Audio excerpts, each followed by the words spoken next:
talking about the spirit of might. So I just want us to immediately start look at the spirit of wisdom. Sorry, the spirit of knowledge. We've gone through wisdom already. The spirit of knowledge gives us the ability to know as God knows in a given situation. So the spirit of knowledge does. Helps us to know as God knows.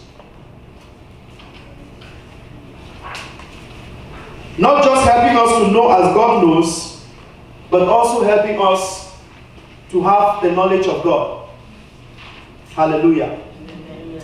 Now, an example of this is seen in the life of the Lord Jesus himself. So, Nathanael meets Jesus in John chapter 1. John chapter 1 verse 47.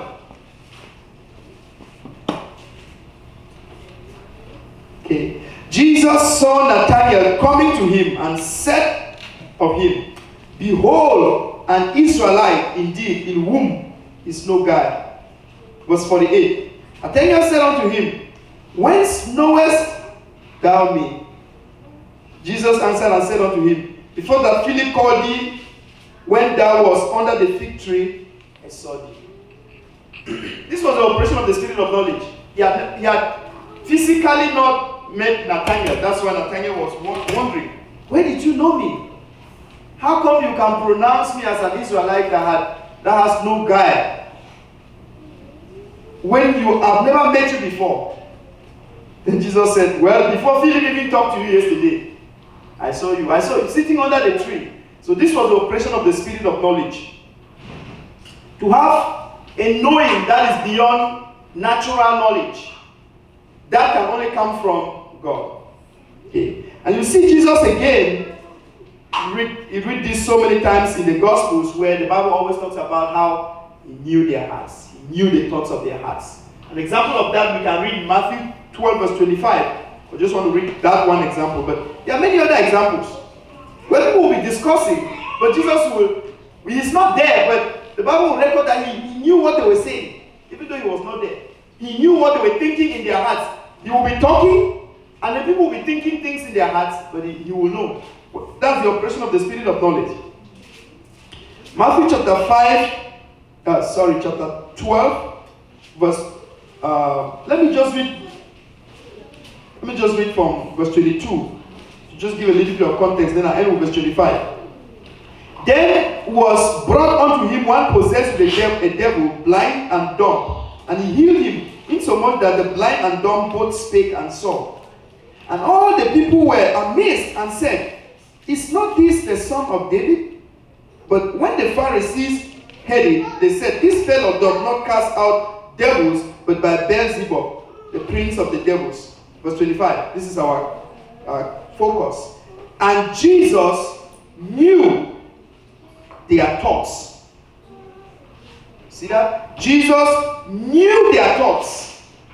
They were thinking deep thoughts in their hearts, but Jesus knew them. That's the operation of the spirit of knowledge. That you can know what is not apparent. That people can be sitting like this, and something is going on in their hearts, but you know. An element of this is seen in the working of the gift of the word of knowledge. That God just gives you knowledge, helps you to know something about somebody, about a situation that ordinarily you would not have known. That's the working of the spirit of knowledge. And Paul in Colossians 2 verse 5, I want us to read, he talked about how, although he was not present with the Colossians, but he is with them in the spirit, joying and beholding their faith. So although he was not there, but God granted him a certain knowledge about whatever was going on in their midst. And again, one remarkable instance where the spirit of knowledge is demonstrated is in the life of Moses. Moses writing the first 5 books of the Old Testament, especially the book of Genesis. The fact that all the events that took place in the book of Genesis, Moses was not there. You see, Moses was born in the book of Exodus. Beginning of Exodus chapter 3, that's when Moses was born. But all the things that are written in the book of Genesis, the creation of the world, the beginning, God created the heavens and the earth, the detailed accounts of creation, everything that happened with Joseph, with Jacob, how they went to Egypt and all of that, Moses wrote that because he's the one who wrote the book of Moses. How did he know? He wasn't there. It was spirit of knowledge that was operating at the moment, at that time, to help him write those instances. Hallelujah. Now, I just want to emphasize a little bit, just a little bit about, since we're talking about knowledge, you know, there is knowledge that is important and there is knowledge that is not important. Okay, there's knowledge that is important. Based on what we have talked about, if God wants to give you a certain knowledge about something that others don't know about, say like the word of knowledge, there will be a reason for it. God will not open your eyes to show you something so that you can boast about it, so that you can be proud, so that you can humiliate somebody, or so that you can show to others that you are more spiritual than them. There's always a reason. If God is showing you somebody's situation or somebody's problem, it's because He wants to solve it. It's because maybe He wants you to stand in the gap and pray for that person, or He wants to help that person. Not just that He wants you to boast that you are able to know their situation, but that He wants you to solve it, to solve the situation. Far from that, the knowledge that I think is way more important is knowing God. The knowledge of God. The knowledge of Christ Jesus. If we don't know God, if we don't know the Lord Jesus Himself, we don't know their personality, their character, every other knowledge will not benefit us. So the primary knowledge that you and I should seek to have is the knowledge of God. And in John 17,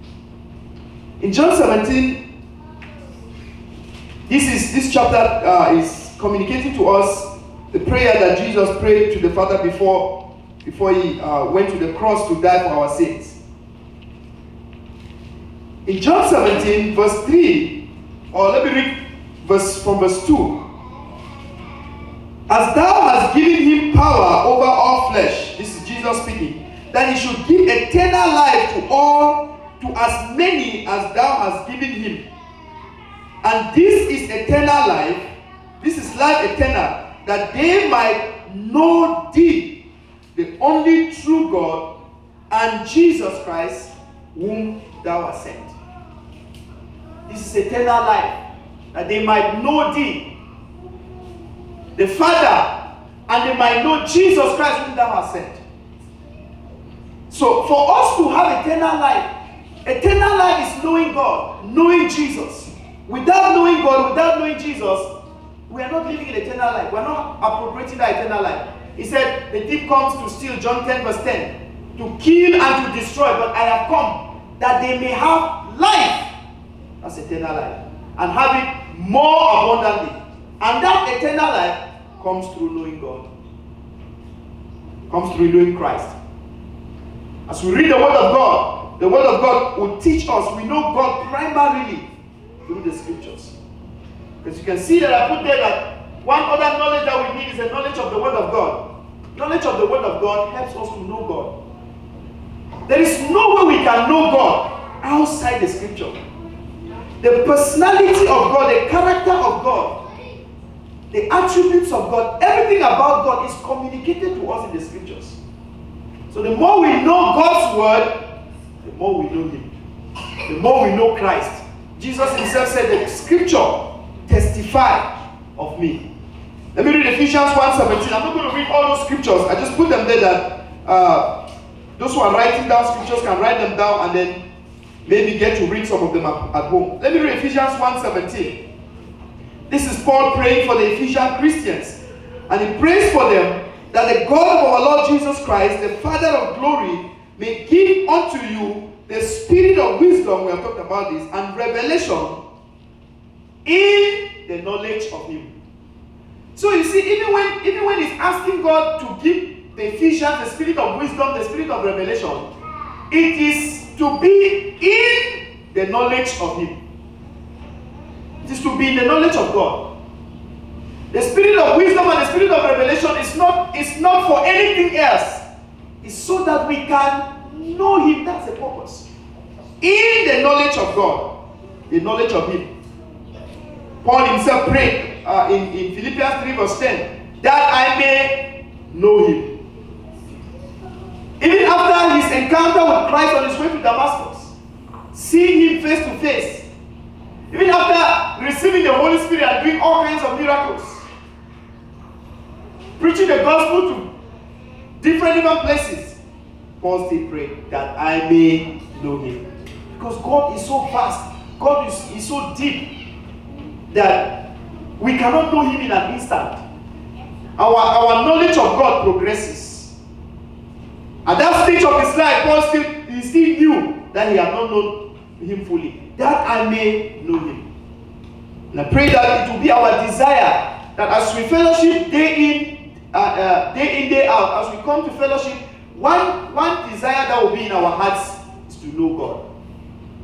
That when you sit down to listen to a message, you are not just listening to a message to find out whether what the person is saying is right or wrong, or to evaluate the grammar of the person that is speaking.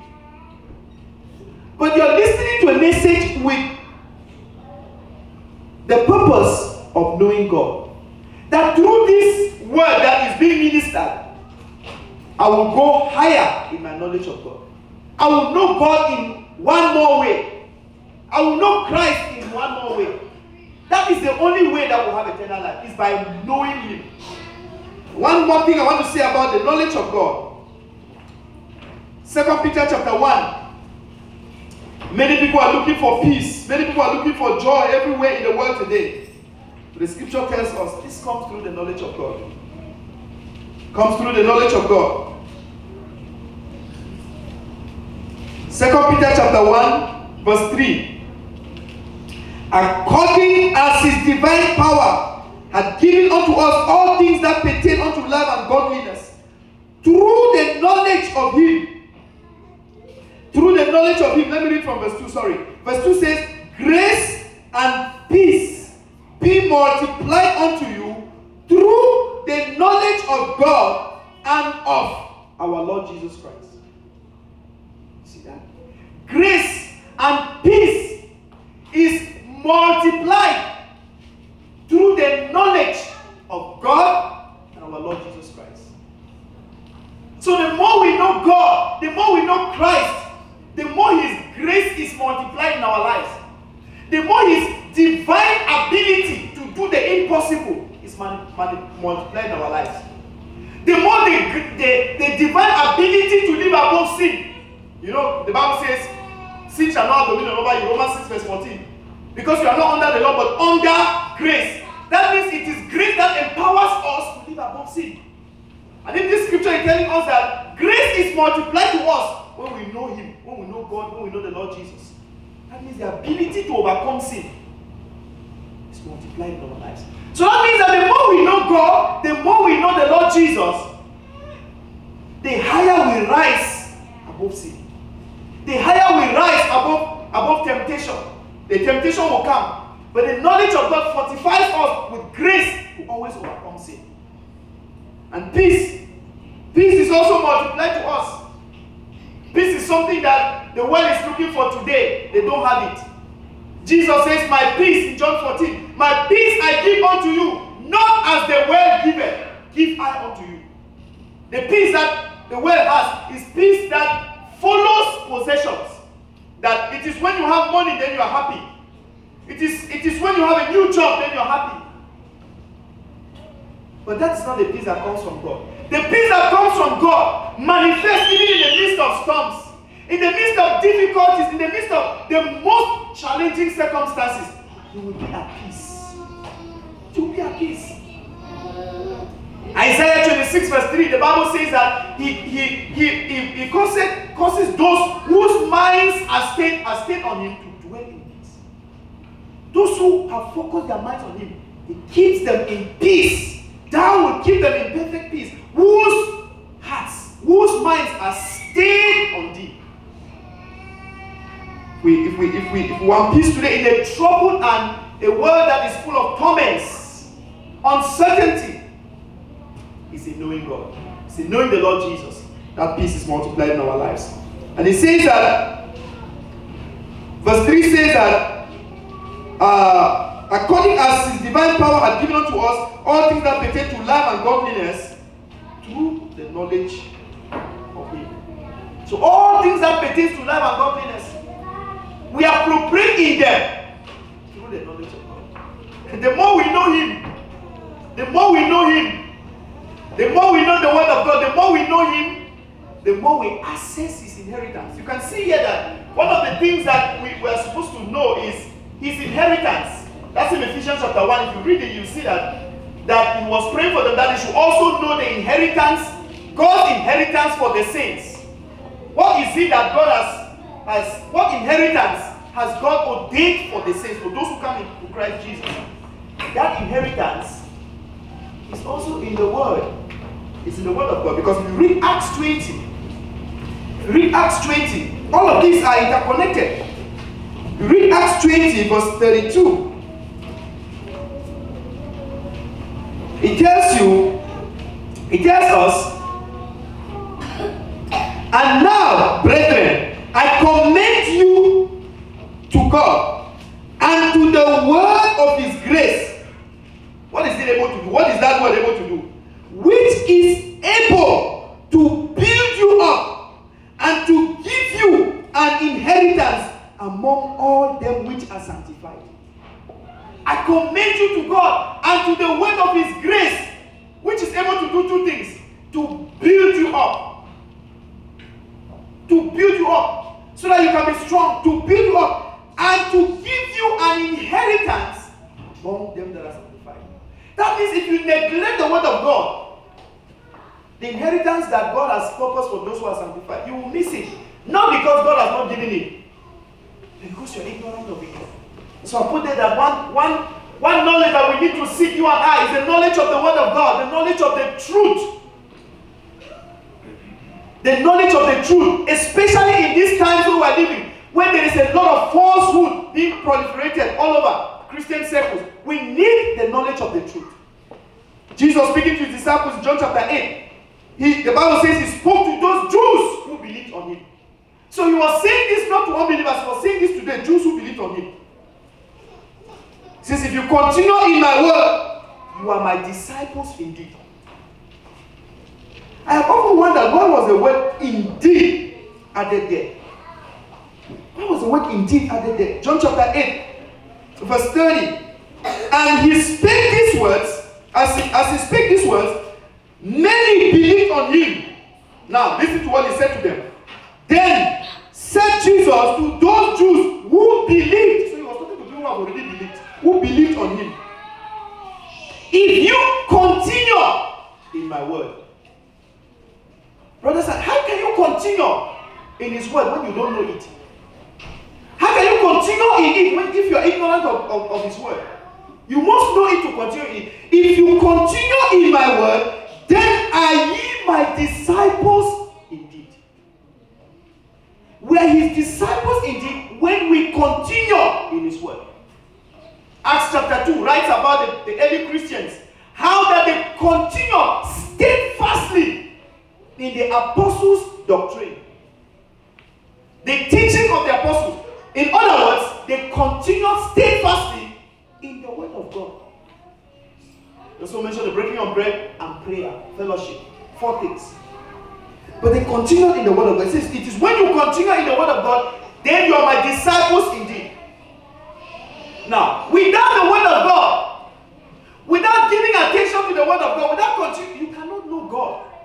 You and I can be in the church and go through the activities, but there is an inner knowing of God that we will not have. The knowledge of God will be hidden from us because we keep the scripture aside. I want to ask us a question. How many of us actually take time to read our Bibles? I mean, sit down and read it through. And just read it. How many of us do that? Now, if you are a Christian but you don't read your Bible, there is no way you can know the scriptures. You cannot know it. It is when you continue to read and increase your curiosity, then the Holy Spirit will take you through page by page, and then your eyes will begin to open So this is how this thing is supposed to be. So this is how it is supposed to be. So this is how I'm supposed to live. So this is who God is. This is how God behaves. That's how you know God. And you know, as you know God, you also know yourself. Because you're created in the image of God. As you look, the Bible says, as you look into the perfect law of liberty, as you look in at His glory as in a mirror, which is the word of God, you are changed from glory to glory in the likeness of the same, as you see it there. So my encouragement to us this morning is that we should continue in His word. Hallelujah. We should also know His power, know the love of Christ. Ephesians 3 verse 19. That we should know the love of Christ, we should know the power of God, we should not be ignorant. So take these scriptures, sit down and go through them, and let the Holy Spirit help to expatiate some of these things in our hearts. But we need to grow in knowledge. Not the knowledge of good and evil like Adam and Eve saw, but the knowledge of the tree of life. You know, in the garden there was a tree of good and evil and the tree of life. But they went for the knowledge of the tree of good and evil. But today we are supposed to know God. That's why we have eternal life. Hallelujah. Now I want us to finish up this section of the teaching. We're talking about the spirit of the fear of the Lord. You know, the spirit of the fear of the Lord is the fear of the Lord produces a deep conviction for sin, leading to a holy living. And remember, we have gone through John chapter 16. I just want to read one or two of those verses again. How that when the Holy Spirit comes,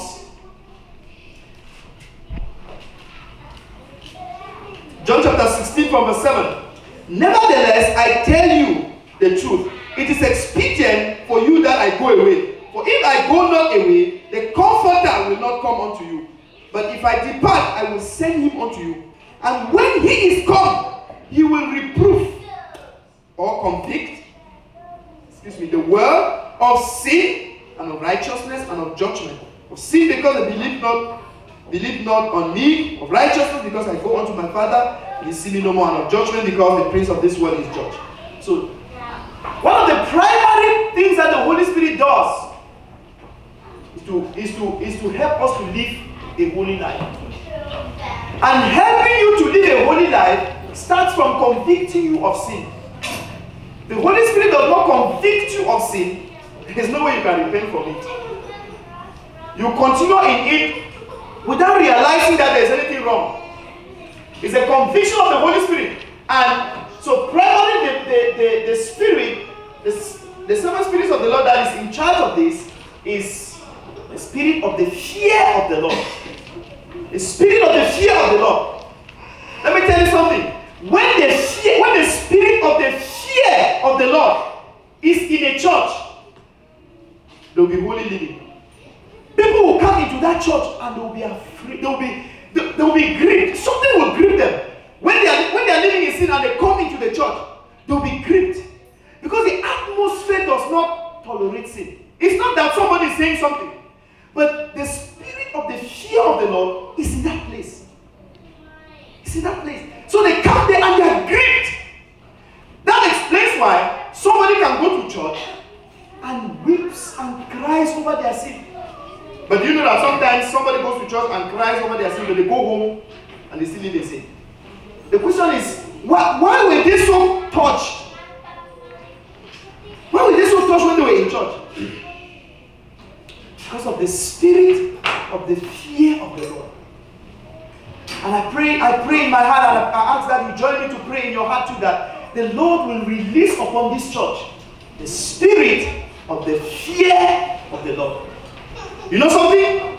If the spirit of the fear of the Lord is in the church, that church will not go through what the Pharisees and the Sadducees put the temple of God when God had left already. You remember how Jesus came and drove those people from the church? They were buying and selling the temple. Buying and selling. Money changers. Doing all kinds of activities in the temple. Why? The spirit of the fear of God had already left. There was no conviction of sin again. So they could bring their goods into the church to come and sell. Instead of engaging in spiritual activities, they engaged in business in the church.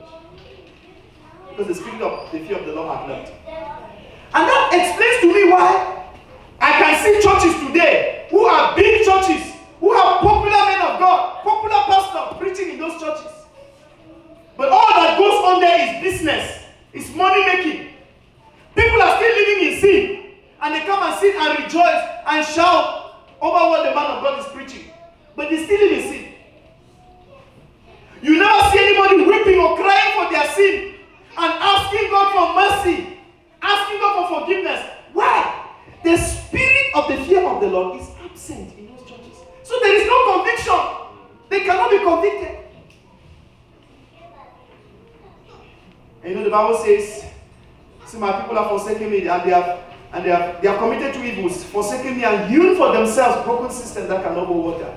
So in those kind of churches, they have hewn for themselves broken systems, and they think that God is there. Unfortunately, many will wake up on the last day, especially the leaders will wake up on the last day and ask God, did we not prophesy in your name? Did we not cast out demons in your name, and in your name did many mighty miracles? And then you will say to them, depart from me, I never knew you. I never knew you. So let's pray that the Lord will help us, that the spirit of the fear of the Lord will be in us, and will be in this church. When your life, when the spirit, the fear of the Lord is in your life, you will not tolerate sin. You will not. Anytime you do anything wrong, you will be gripped. You will be gripped.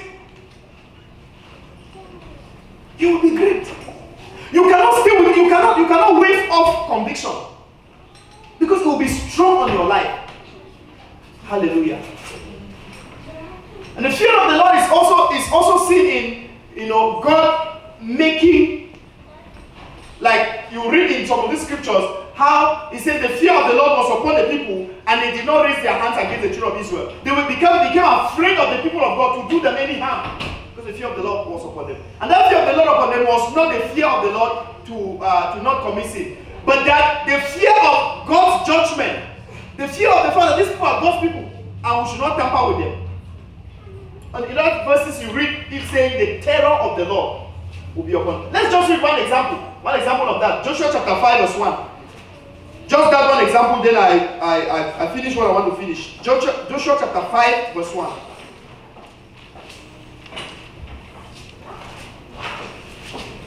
The spirit of the fear of the Lord.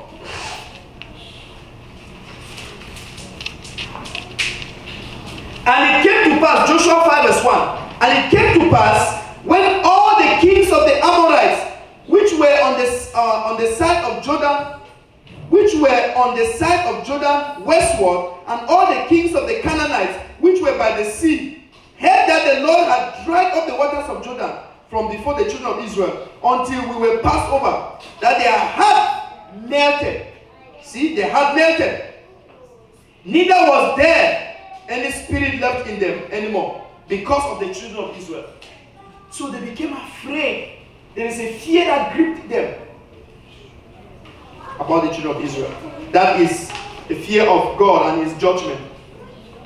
So, we'll probably not be able to go through all of these scriptures, but I want us to go through a couple of these scriptures here. The fear of the Lord, when the fear of the Lord is in a place, like we talked about, it helps you depart from evil. The fear of the Lord is to depart from evil. The fear of the Lord, we have already talked about the fact that it's the beginning of wisdom. It gives you wisdom. And the wisdom there is the wisdom to depart from sin. The wisdom to leave sin.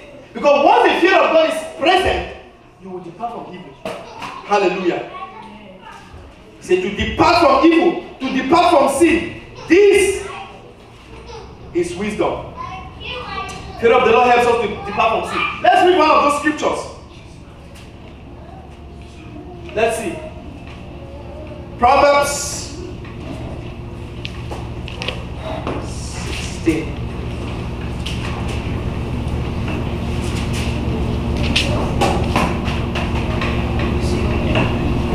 Proverbs 16 verse 6. This is one instance of those scriptures. By mercy and truth iniquity is purged, and by the fear of the Lord men depart from evil. See that? By the fear of the Lord men depart from evil. Men depart from sin. The thing that will cause you and I to hate sin like Jesus. The Bible records that how he loved righteousness and hated iniquity in Hebrews chapter 1. What will help you to hate sin? Is this fear of the Lord. He said, by the fear of the Lord, men depart from iniquity. Let's look at Psalms 112. Psalms 112. Psalms 112. We'll just read some of these scriptures through because our time is fast spent. But again, like I said, go meditate on these scriptures. Psalms 112 from verse 1. Praise ye the Lord. Blessed is the man. So these are like the benefits of the fear of the Lord. If you fear God, what are some of the benefits that come your way? Blessed is the man that feareth the Lord, that delighted greatly in his commandments. Verse 2, his seed shall be mighty upon the earth. The seed is that's talking about his children. Shall be mighty upon the earth. The generation of the upright shall be blessed. That's the people that fear the Lord. Wealth and riches shall be in his house, and his righteousness endureth forever. So it doesn't mean that if you fear God you will be poor. That it doesn't mean that. Unto the upright there ariseth a light in darkness. He is gracious and full of compassion and righteous. So that's the fear. What the fear of the Lord does. His seed shall be mighty upon the earth. Meditate on all those verses. In Psalms 25. Psalms 25 verse 14. Or verse 12. You can read from verse 12. Interesting. Verse 12 says, what man is he that feareth the Lord? Him shall he teach the way that he should choose. See? When you fear God, what happens? The Bible says he teaches you the way you should choose. When you are confused, you don't know which way to go. He says God teaches you. But if you live a loose life, you live a loose Christian life without the fear of the Lord guiding your character, God will never teach you. You will always be confused. He says his soul, that is the soul of the person who fears the Lord. His soul shall dwell at ease. Have you seen that? His soul shall dwell at ease. That means you will not have any agitation in your life. You will never be afraid. When you fear God, you will not fear anything else. You will not fear any trouble. His soul will be at ease, and his seed shall inherit the earth. He said, the secret of the Lord is with them that fear him, and he will show them his covenant. Those who fear him, he reveals his secrets. They will never be ignorant of his secrets. Hallelujah. Psalms 34, just flip over a couple of pages. Psalms 34.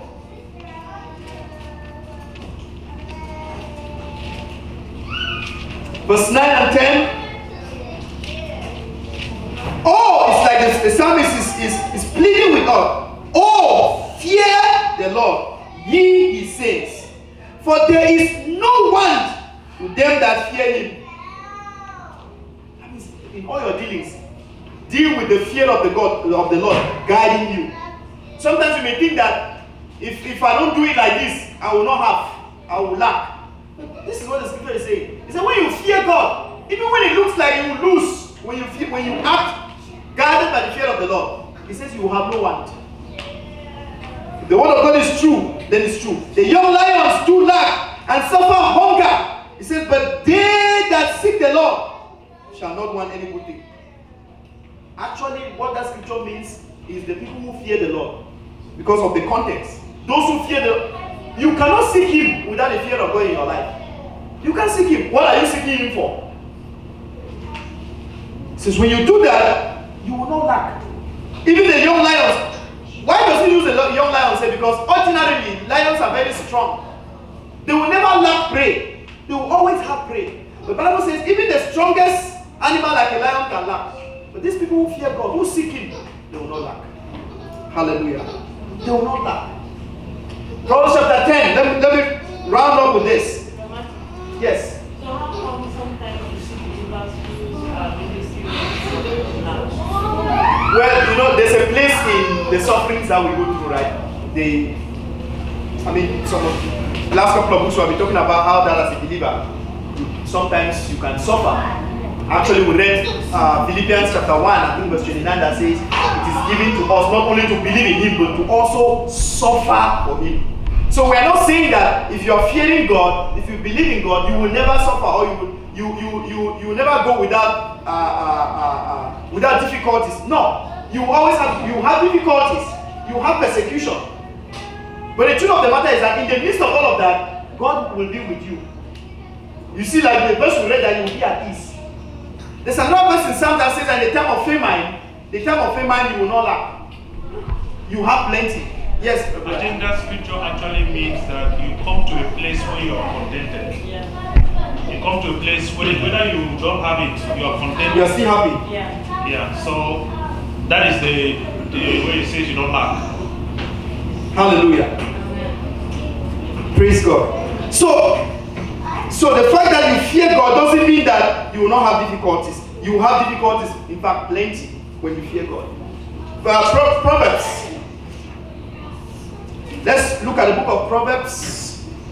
Rounding up here. Proverbs chapter 10. Yes. What kind of difficulties do you get much to knowing God? The difficulty of lack, or the difficulty of persecution and all of that? And I will say both. If we just give this microphone. No, people will talk about you have much. Because it is true that you will lack. But you are not going to lack more because you know God. It's true that you will be hated. But definitely you will be hated more because you know God. Yes. You cannot lack more because you know God. No, obviously that's true. It doesn't mean that if you know God, it means that obviously you will be in poverty or you lack. You lack finances or all of that because you know God. Not necessarily so. But the balance is that one of the ways that you can suffer for Him is to suffer lack of finances. In one or two instances, it doesn't mean that you live the rest of your life in that. But whichever means God chooses, as we go through this training process, whichever means God chooses, whatever God brings your way to train you, it can be lack of finances, it can be lack of food at a certain period. Not that God will starve you to death, but it can be lack of food at a certain period that you don't have any money to buy groceries. Say a certain month comes and there's no money for groceries. So what are you supposed to do? It can be the way that God wants to train you that month to depend on Him. Amen.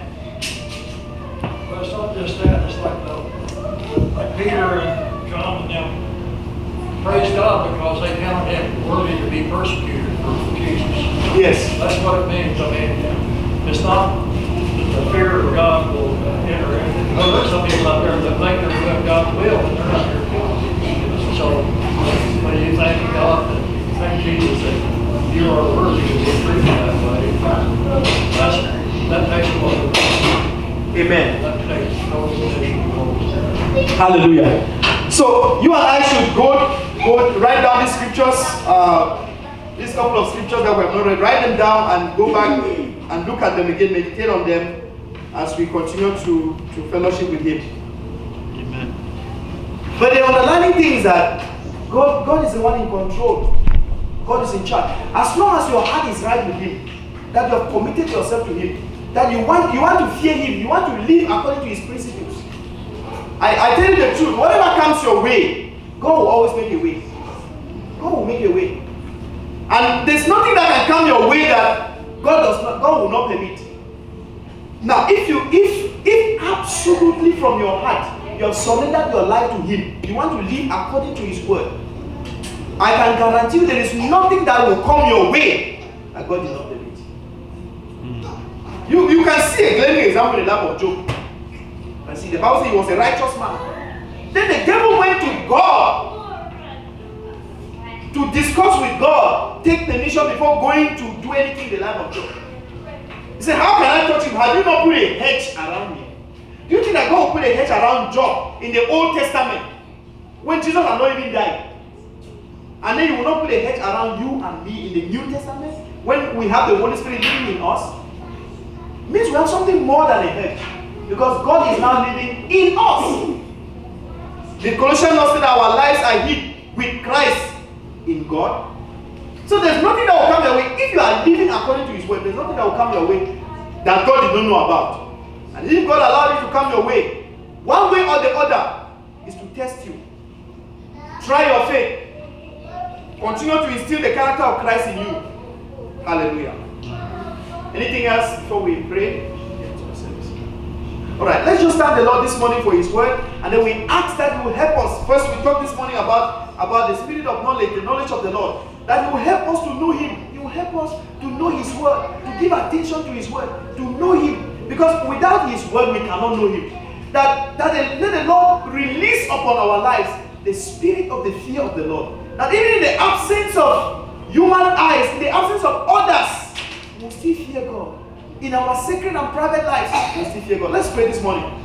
Father, we just thank you this morning for your word. Thank you for encouraging our hearts and helping us to realize that we need to know you. We need to have the spirit of the knowledge of the Lord operating in our lives, helping us to know you, helping us to know Christ, helping us to know your word. We dedicate ourselves to you this morning, that Lord, as we seek to know you, Lord, open our eyes to your word. We pray like the psalmist that you will open our eyes, that we will behold wonderful treasures out of your word. Lord, we pray this morning that you will release again upon our lives a fresh baptism of the spirit of the fear of the Lord, a fresh anointing upon this church again of the spirit of the fear of the Lord, that when we come into this place, when men and women come into this place from all over, Lord, we pray that the spirit of the fear of the Lord will grip their lives in the name of Jesus. We pray that in our daily walk with you, that we will be gripped by the fear of the Lord in our lives. We will not live like everyone else is living, but we will live our lives guarded by the spirit of the fear of the Lord. Thank you, Father. Receive all the praise and the glory. In Jesus' name we pray. Amen.